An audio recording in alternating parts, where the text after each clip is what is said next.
Okay, so this video I mostly just wanted to look at your early laning phase and like your mid-game decision making.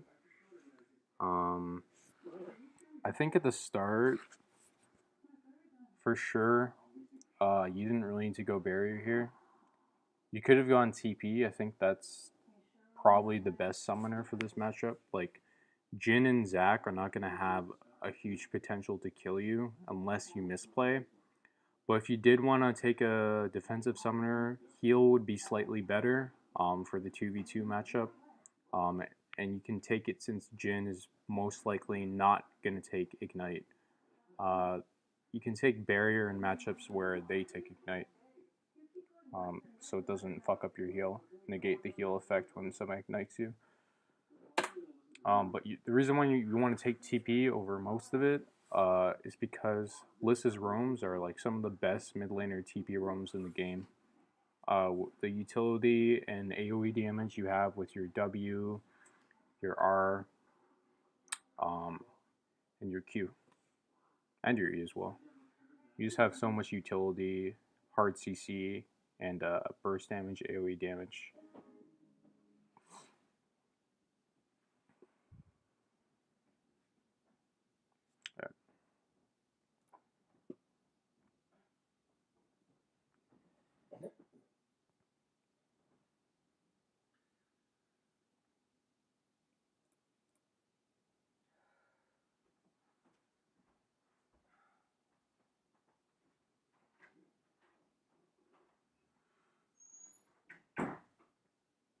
Okay, here, you didn't really pay close attention to Jin's Q, the bouncing grenade.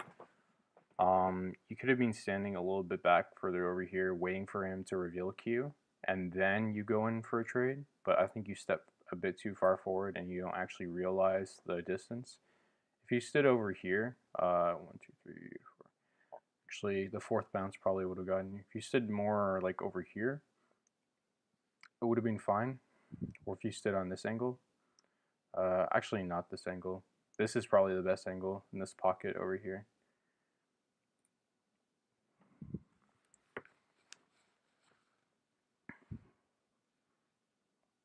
And right here, you see him walking forward like this.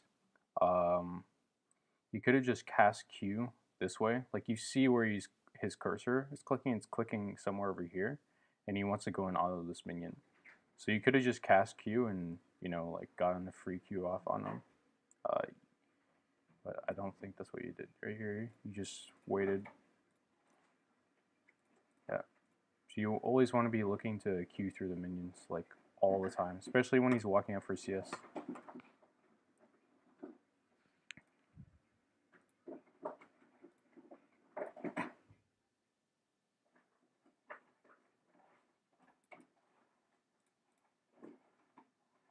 And here you don't need to stand like so close to the minions. Right? You can be standing back here and waiting for them to die, and then coming in just at the edge of your range here to cast auto attack or cast Q here when he comes back, because he gets a free auto attack on you. Like you shouldn't be able to do that at all.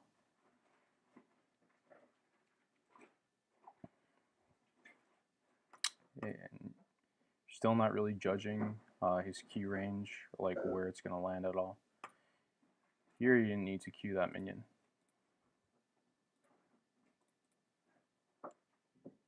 Here you see like he's clicking the exact same spot again.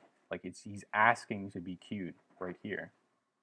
Like just stand over here, right behind your minions, and cast Q this way, and it hits them. Okay. You didn't need to Q that minion at all.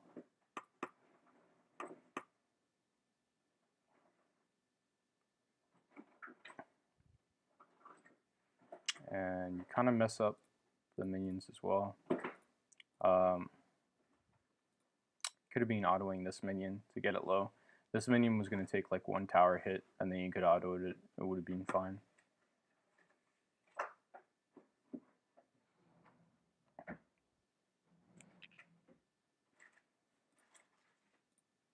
Okay, again, you're stepping up a little bit too far.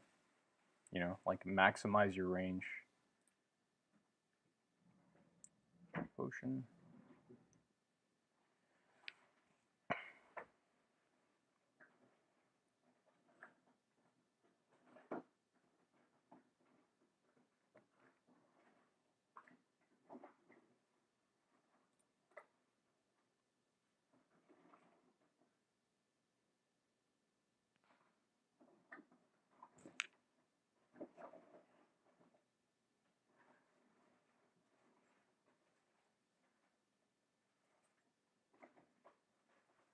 Here was pretty good.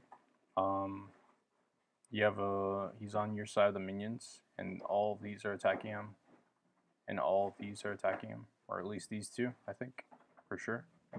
Let's see. Oh, I think all three. So you got a pretty good trade, and he can't fight you here because he has cleanse and you have barrier. So that was pretty good.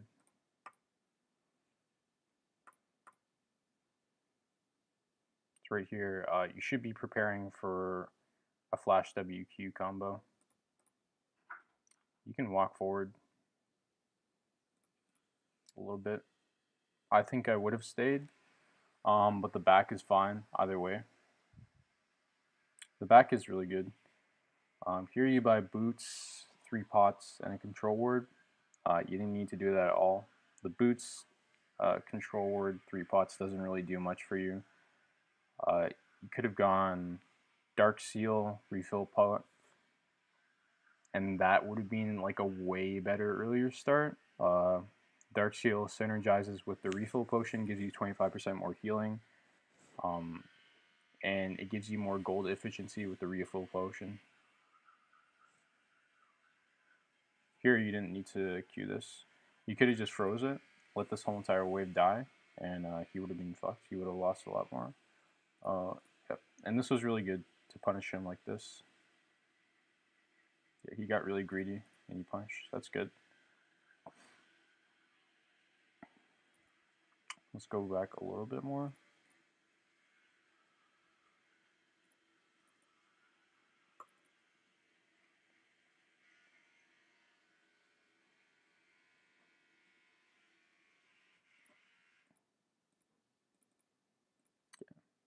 You could have froze it a little bit more, but it's okay.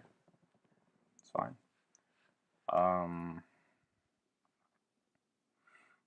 Yeah.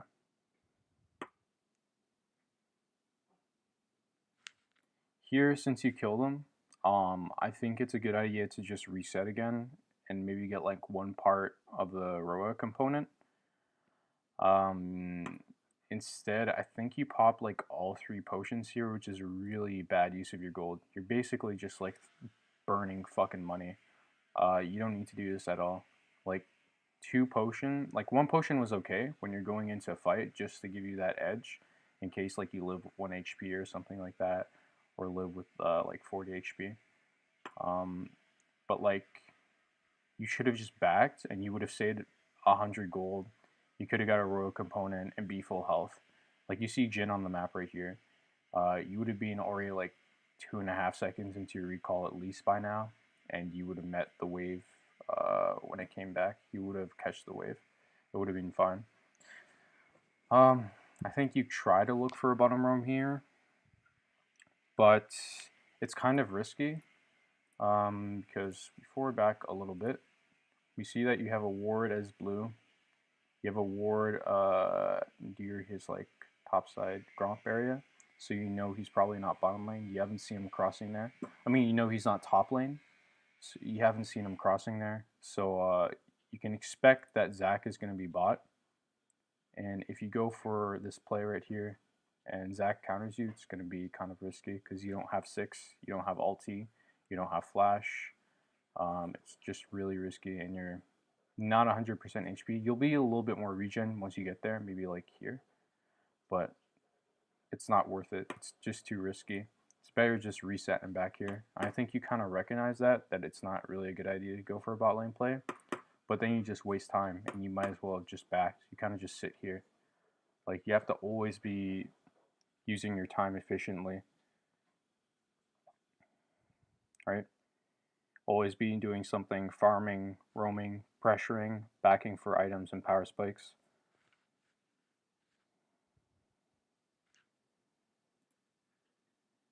Okay, so you just stay in lane.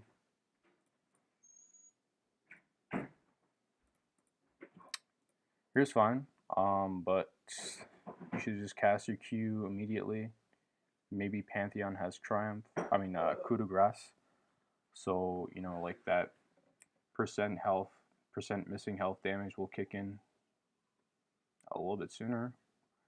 And also you should just be casting Q like a little, it's just a little thing, but no, it's like, it's pretty big as well.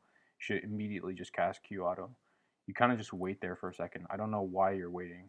Like just immediately cast Q and like kite up this way, you know?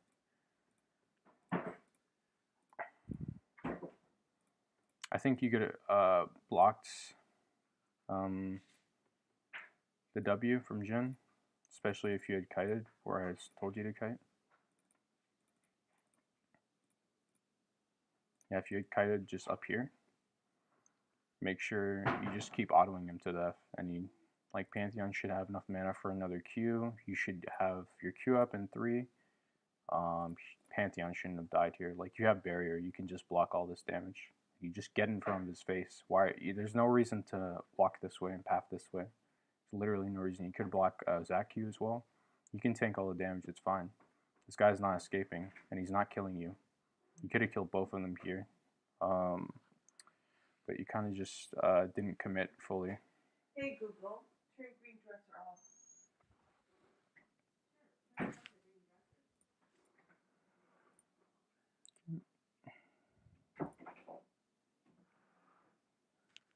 Yeah, so make sure you're always casting your Q, like either before your W or right when you hit your W.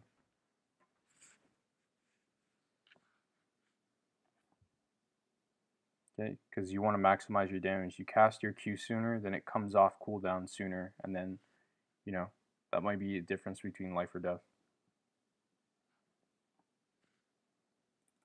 I think there's only one more thing I'm going to look at this game.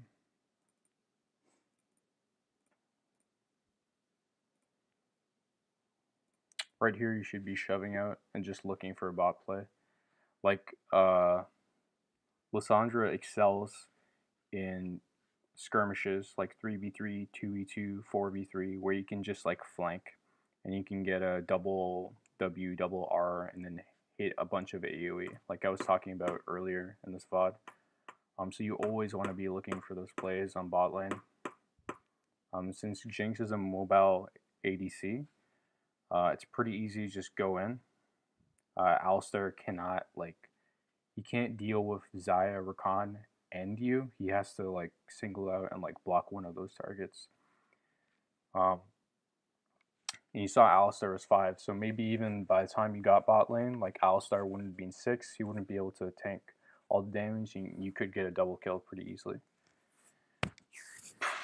Yep. I think you go for a solo play here. Okay.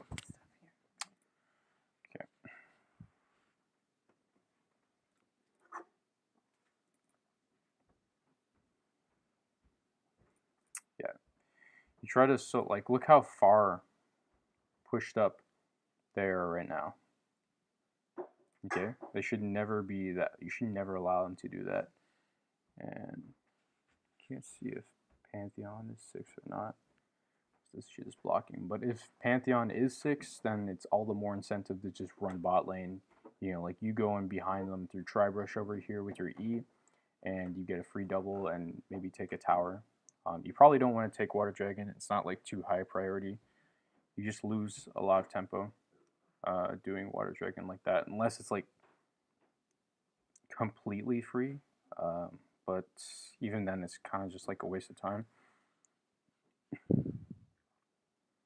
Like maybe the slight chance that you ace them and you have nothing else to do, so you just take Water Dragon after taking tower. But you know, go for the bottom lane. You know, snowball the Xayah and get double kill, get damage on the tower, or take the tower. But here you go, 1-for-1. Even if you went 1-for-0 and you got away, like it still would have been worth it to just try to pressure more. Yeah, like you don't actually achieve much by killing Jhin here. You just accelerate your gold lead a little bit, but it doesn't really do much for your team and for the map at all.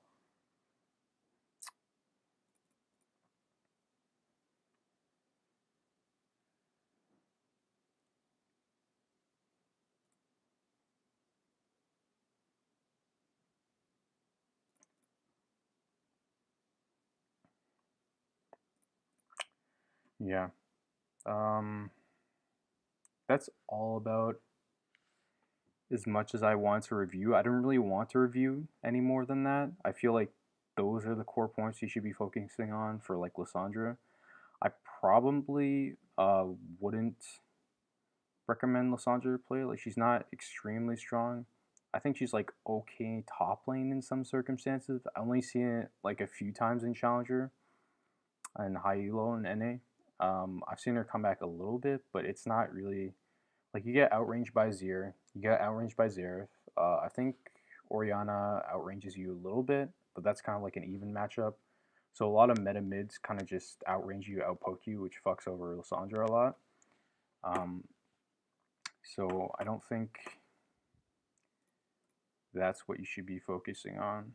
Like Lissandra, I don't know. She's just in a weird place right now. I think Orianna is really good.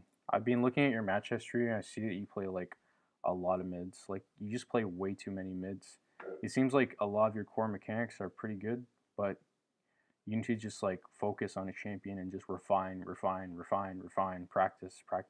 Like I'd say Orianna. I still play a lot of Orianna right now until like D3 ish. So she's always good. Um, I think we went over like an Azir or like yeah, one of our 5v5 like ranked flex games. Uh, I saw you playing Azir. I think you should stay away from Azir for a little bit for now. Probably just play a lot of Orianna and maybe one other champion, but I'll talk to you later about it if you want to work on that, work on your champion pool. Yeah, that's it. I hope that helps. If you have any more questions, just let me know.